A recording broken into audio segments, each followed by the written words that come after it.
Hello everyone, it's a pleasure to make your acquaintance, and welcome to my Abyss guide for the mainstay of 5.7. Here we're facing a collection of recent bosses but in a remixed order, and with another cryo-based blessing, we're once again continuing to shill, melt, and freeze teams. This Abyss isn't too difficult in terms of recent Abysses, but you better buckle up for the next one. Nod-Krai is on its way. As always, if you have any thoughts, tips, or advice, feel free to add them in the comments, and any significant or missing, even incorrect notes will be pinned. As a reminder, I've moved all my general Abyss tips out of this video and they're in a separate video now. So we can right away move on to looking at that aforementioned Abyss blessing. The Abyss blessing this time around is a lot simpler. Simply, when a character triggers a cryo-related reaction, a shockwave of true damage will occur at the opponent's position, and this can only be triggered every 2.5 seconds. This is a much lower requirement than last Abyss's Abyss blessing that needed you to do rapid cryo hits. As usual, we do face quite a few bosses, so you'll still want to stay away from those teams that both vape and melt, but individually, freeze, melt, even hyper-fridge teams should make great use of this. And because it's still related to cryo hits, similar characters to last Abyss's blessing can make good use of it. Citlali, Escoffier, along with a number of off-field cryo characters enable this blessing. And for on-field characters, you can have any cryo on-fielders, so Ganyu, Ayaka, Raidsley, Skirk, even Chaska. The Ley Line Disorders are also a lot less niche than last time, thankfully. First half is just simply cryo damage. Any cryo damage will be increased by 75%. This not only buffs up all cryo damage orientated teams, all of the character's damage gets amplified, not just specific parts of it. Even Chaska can make really good use of this because she's still doing cryo damage. On the second half, we have Night Soul aligned damage will be increased by 75%. This might be one of the last few times we see the Night Soul aligned buff as Natline comes to a close. And there's not really any changes since last time I mentioned this blessing. Kinich uses it well, Chaska, mavuika, Oreron, any character that relies on Night Soul damage, even Pyro main character. And as all of that is relatively simple, we can dive right into the chambers. So let's take a look at the first side of Chamber 12-1. Here we're once again facing the Cryo Automaton that we've faced quite a few times now. The one difference is that we've now faced this in Stygian Onslaught, so remember the difficulty of this one is not as high as Fearless and Dire in Stygian. There's no special extra mechanics added to this. You'll still need plenty of cryo hits, but you can also use a Night Soul Blessing State character to solve this. To go through the mechanics, it will start off by entering the sweeper mode. Here it gains 210 resistance, which means you're not doing much damage to it. This mechanic lasts about 32 seconds, but hit lag can extend it. You'll see this flow momentum meter next to its name that starts off at 32 points, and it gains about 5 points every second, up to a maximum of 135. Letting it increase makes it more deadly, and we really want to get it lower. The way to reduce this meter is by hitting the automaton with cryo damage, whether that's from an attack, a skill, a burst, even reactions like superconduct and cryo swirl. Every instance of cryo damage reduces this meter by 4 points, but it does have to be damage. Freeze and Ayaka's dash don't count because even though you're applying cryo, you're not doing any damage. Because it increases by 5 points a second and decreases by 4 on hit, you'll need more than 1 hit a second. So something like Citlali's skill, which hits once a second, won't be enough to decrease the meter on its own. You'll likely need either 2 cryo off-fielders or 1 cryo on-fielder, or some other way of doing cryo hits like using Kazuha's burst or cryo reactions. The reason you want to get this meter below 10 points is not only does it simply turn off the beams, making it a lot easier to fight, but its resistances drop from that 210 all the way to 0. And for cryo specifically, it goes down to -40. Ideally, because it starts off at 32, you also want a big burst of cryo application at the start of combat, whether that's a Raidsley or Ayaka burst. Our ways to get around this with a single off-fielder could use a character like Citlali, which has cryo-infused normal attacks. You on-field her and you make sure that bar gets down low enough, and then you switch to your damage dealer. If you got the meter all the way down to 0, even though Citlali herself is only applying 1 hit a second, so the bar does slowly increase, you'll have 10 whole seconds to do as much damage as you want to with these low resistances, before you'll have to switch back to Citlali. The second method to reduce its resistances is with Night Soul. This second meter is represented by the ring of glowing runes on the outside of it. This meter starts at 0 and gains 30 points when a character enters the Night Soul Blessing state, and per character in the Night Soul Blessing state, it also gains 10 points a second. Once you hit 180, the next time it finishes with an attack, it will do a transformation, entering the Counter Strike state. Here its resistances drop down to 50% to everything, which is not quite 0, but it's still a lot less than 200. There you have a character with lots of cryo characters and Natline characters. It will change form, but you still can apply enough cryo Cryo to make it reduce its resistances to the lower value even in the other form. After the mechanic, it exits out of sweeper mode, and here it just has base resistances, so 10 to everything. We'll do about 4 attacks and then start doing the sweeper mode mechanic again. On side 2 we're facing 3 enemies and then a boss. All of these will have really high cryo resistance. Because the boss is the Spiritspeaker, you'll want to take some way to break its clones, whether that's enough pyro, electro, or Sitlali or Auron. Firstly, we're facing 3 ectomosaurs. These saurians mostly do range attacks and so won't naturally group up to you. Same applies if you knock them back, so rather than attacking the central one and knocking them away from each other, you might want to attack from one side. One of their attacks they do creates a gust of wind and they ride it up in the air. You can ride this up and plunge down on them, but if you have any ranged attack, that's also really convenient. Beyond that, there's not too much complexity to the Ectomosaurus. After that, we're once again facing the Spiritspeaker. As usual, keep in mind the Spiritspeaker does pretty big damage. If you're using a character like Bennett to infuse your characters with pyro, this enemy can melt its attacks on you and one-shot you quite easily. You'll have a few moments to get some damage in before it splits apart and summons 4 reflections. These reflections have 8 units of cryo ward for their health bars. The Spiritspeaker hides behind one of them. These enemies can't be crowd controlled like usual, you can't group them, but you can root them if you do a charge attack with Sitlali or Auron. When you do this, it will root all 4 of them in place and remove 2 units of their health bars from all of them, so about a quarter. This lasts for about 8 seconds and can't be performed until they're unrooted again. And because you're not doing damage to their health bars, just their wards, you can't proc things like Favonius weapons on them. Will appear in a cross shape and then they will take turns blinking over to you, performing attacks just like the boss did. This means generally attacks with a large AoE don't have a huge advantage over single target pyro application, because one will be really close to you while the other 4 will be quite far away. The one trick I've noticed with them is they take a little while to blink away from you after they spawn. The one that wants to approach you and attack you gets to you quite quickly, so if you go stand right next to where one of them's about to spawn, you can get 2 of them next to each other really quickly. Here maybe you can use a Bennett burst or a Chevreuse burst to get a lot of pyro application on them, or even combo this with Sitlali to root 2 of them next to each other. After each one is defeated, there's a chance the boss is hiding behind that one and it will appear to you for 4 seconds, so they will still have pretty high resistances. Only after beating all 4 of the reflections will the Spiritspeaker reveal themselves properly, becoming paralyzed and having reduced resistances to all elements. After these 14 seconds, they'll get up, perform 4 more attacks before starting their split mechanic again. Quite a variety of ways for dealing with these Spiritspeakers. To simplify it, you just need either really good pyro or electro or a combo application.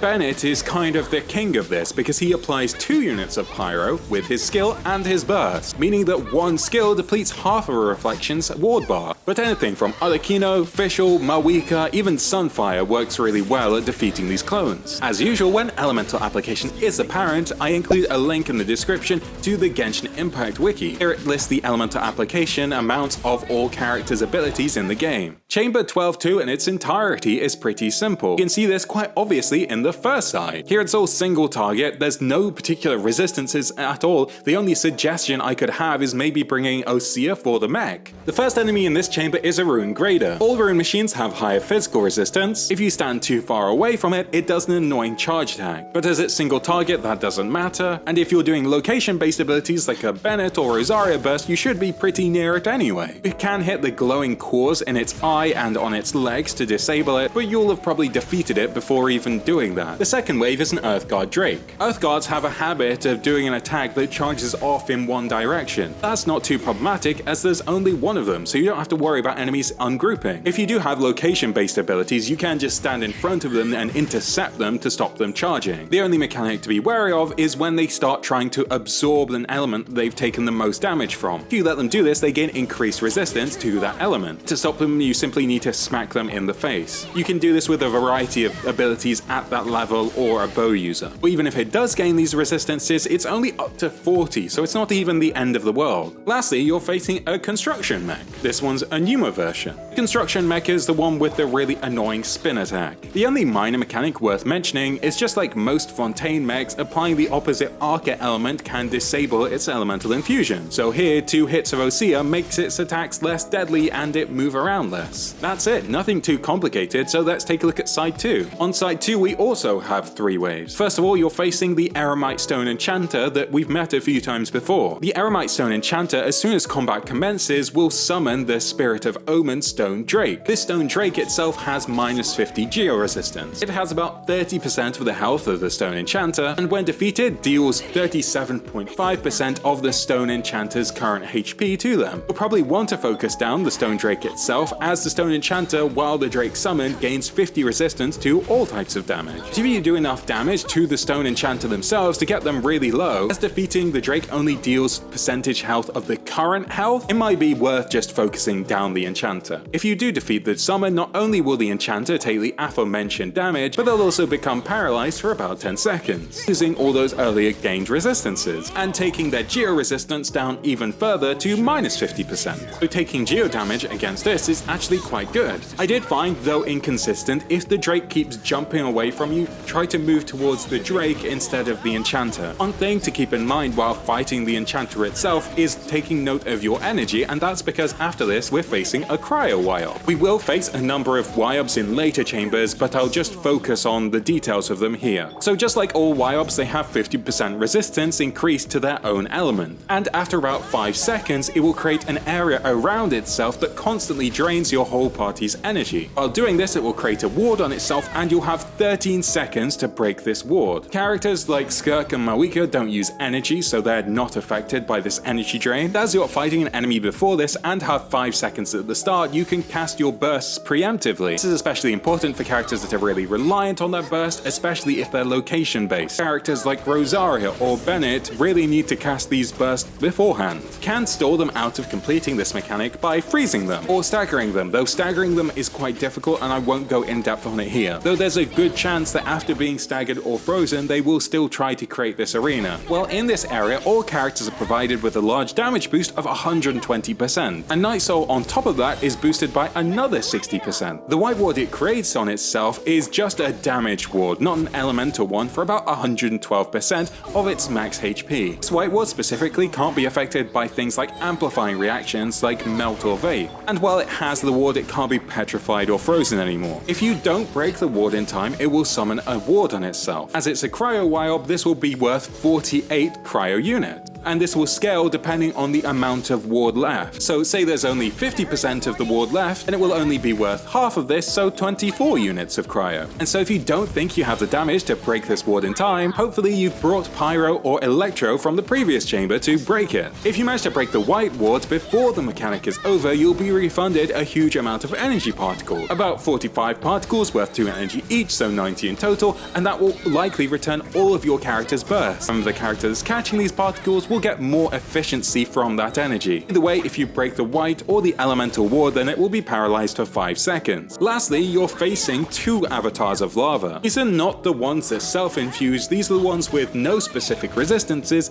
and no aura on them. Instead, they have a little meter above them. This works a little bit like the lava dragon statue, where each hit of pyro increases this meter by 1.5. At 20%, 40% and 60%, they take 25%, 20 and 15% true damage respectively. So the true damage decreases the more pyro you apply to it. If you manage to reach 100% of the bar, they instantly get defeated, and the amount of application here doesn't make a difference. Characters that use burning or have a lot of pyro application like Klee or Amber will be really good at breaking these fast. In spite of that, it should still be pretty easy to just defeat them anyway. They have no specific resistances, they're just blobs of health. And so you see it's quite simple, and we can move already onto Chamber 12-3. We're really pacing through this. I'm skipping out a little bit of detail here, but I've already covered them in previous abysses. And if you have specific questions like about how the Wayob stagger works, you can ask them in the comments and I'll try to answer as many as possible. Also, let me know if you prefer this shorter, more concise version. So Chamber 12-3 is probably the most cringe chamber we've had in quite a while. Let me explain. Here you're facing 2 Wayobs simultaneously, Geo Wayob and an Electro Wayob. And so you might question, what's really annoying about that? There's 2 energy drains, but they're already draining my energy, that makes no difference. Well, these Wayobs are placed at opposite sides of the arena,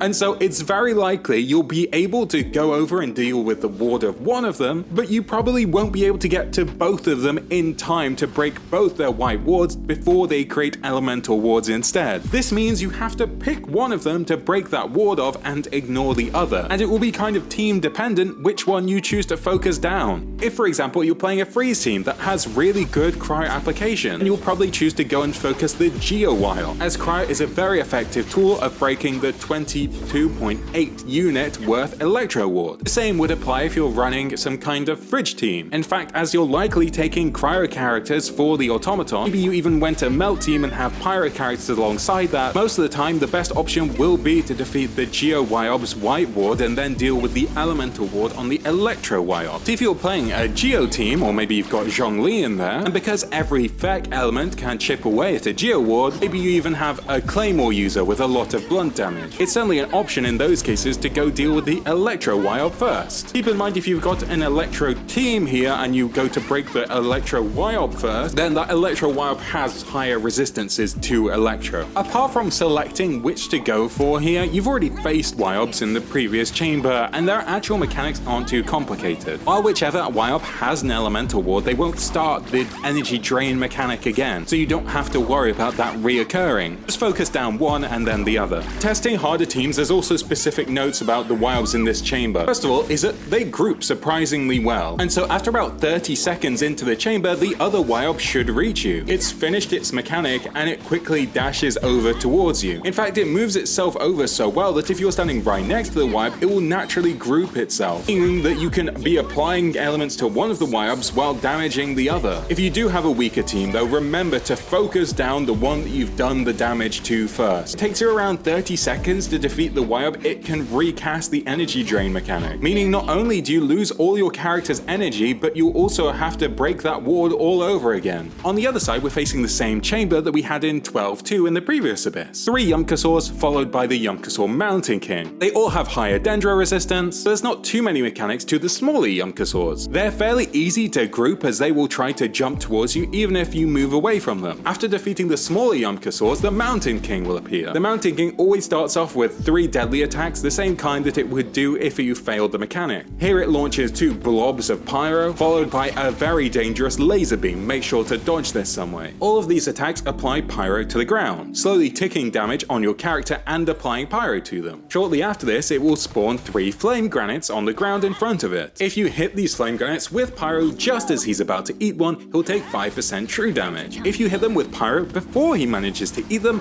they'll explode, dealing pyro damage to him and a little to you. If you don't have any interruption resistance, it will knock you back. If you happen to do cryo or hydro damage to him and he has those elements on him, these fruit will explode and deal even more damage as they'll react. And if you fail to ignite 2 of them, he'll perform that same empowered attack he did at the start of the fight. There are a couple of creative ways to explode these fruit if you don't have pyro on your team. You could, for example, use an Animo unit that swirls elements off them, like with Jean's Burst. You could use an Animo character that infuses their attacks based upon the element on them, and so because those fiery marks on the ground apply pyro to you, also has skill and burst infused with pyro. The last creative option is to use an Electro character that applies Electro to themselves. For example, Beidou's Hold skill applies Electro to herself. If you have pyro on you, this triggers an overload, and that overload can explode those fruit. The Yumkasaur's attack pattern is quite random, and the one attack you need to be very wary of is just as he slaps his belly, as after doing that he'll spin off towards your location. Usually that's towards the edge of the arena, and it's likely that shortly after they'll spin back to the center. You can sometimes choose to delay these attacks by doing one where they launch themselves in the air, or turning and slamming, and you can delay a lot of its actions. If you stand behind the Mountain King, it will almost always try to turn to face you, and doing so wastes a little bit of time. The last note is that after about 90 seconds, there's a good chance he'll perform an attack where he spits out a single seed on the ground. Again, you can explode this just like all of the others. And that's it, that's everything to do with this Abyss. We can look at teams. As always, the teams I mention here are not the only options, they're just what I'm considering to be convenient. Play what you like, and there's a lot of example clears out there on YouTube from a variety of great creators. For first side team building, we have the Blessing with Cryo Reaction, and we have the Ley Line Disorder with Cryo Damage. Cryo Automaton, once Cryo hits or Night Soul Blessing state, you're only ever really facing a single target. For the Wayobs, you ideally don't want to be energy reliant or have some Night Soul damage, maybe not transformative damage, you can freeze some of them. Probably don't want Geo or Electro damage focused teams, but you need to make sure you can break either the Geo ward or the Electro ward. But what's going to be good? Well, any team with enough cryo units should be great for this, whether that's Melt with 2 cryo characters on it. I think from Mavuika with Escoffia and Sitlali to Garming with Diona and Rosaria could competently do a reverse Melt team. Something like Raizi or Ganyu should have enough cryo application on their own for the Automaton. And for either orientation of melt, you'll have Pyro and Cryo, which is great for dealing with the Electro Ward on the Wayob. Could take a Hyper Fridge team, which is Hyper Bloom with a Cryo unit in, and that Cryo unit will help you deal with the Automaton. Ideally, you'd like an on-fielder, but because you're getting Superconducts from the combination of Electro and Cryo, you can take a really high application off-field Cryo unit like a High Constellation Layla. The combination of Cryo and Dendro should once again be more than enough to deal with the Electro Ward on the Wayob, and Hyper Bloom teams aren't really burst reliant. Freeze teams, of course, will be excellent, especially if you have Escoffier or Skirk.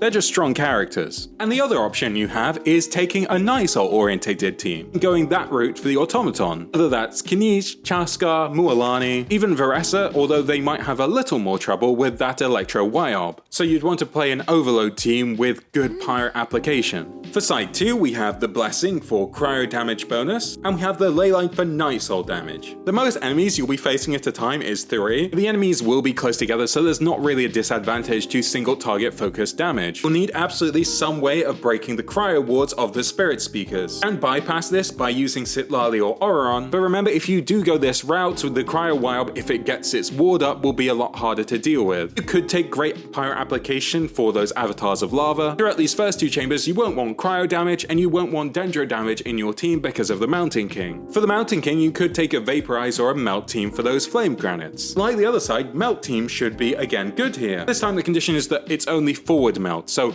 Pyro characters doing the damage and Cryo characters enabling the reactions because of the Cryo resistances. You could do Mavuika, you could do Arduino, you could even do Chaska. Chaska also works in Vape, or someone like Mualani is really proficient at it. I wouldn't be surprised if you could get away with an international run, as long as you're setting up correctly for that Wayob. There's not really any restrictions or reasons why you couldn't do a mono Pyro team or an Overload. Both of these have plenty of Pyro application, and that's really the only check. The only note is that you'll probably want Bennett on this side over the other side, so that makes teams that don't rely on Bennett stronger, i.e. teams that use Eon Sun instead, or alternate scalers. So that's Neverlet in a Freeze team, or Mualani in Vape. Either way, I hope you found this informative and helpful, and most of all, that you enjoyed yourselves. Enjoyed this and also know someone that might find it helpful, a share is always appreciated. And if you really like the stuff I do, I suppose you could join my Discord or follow my Twitch or subscribe or whatever. Either way, I wish you all the best of luck. If you have any other questions,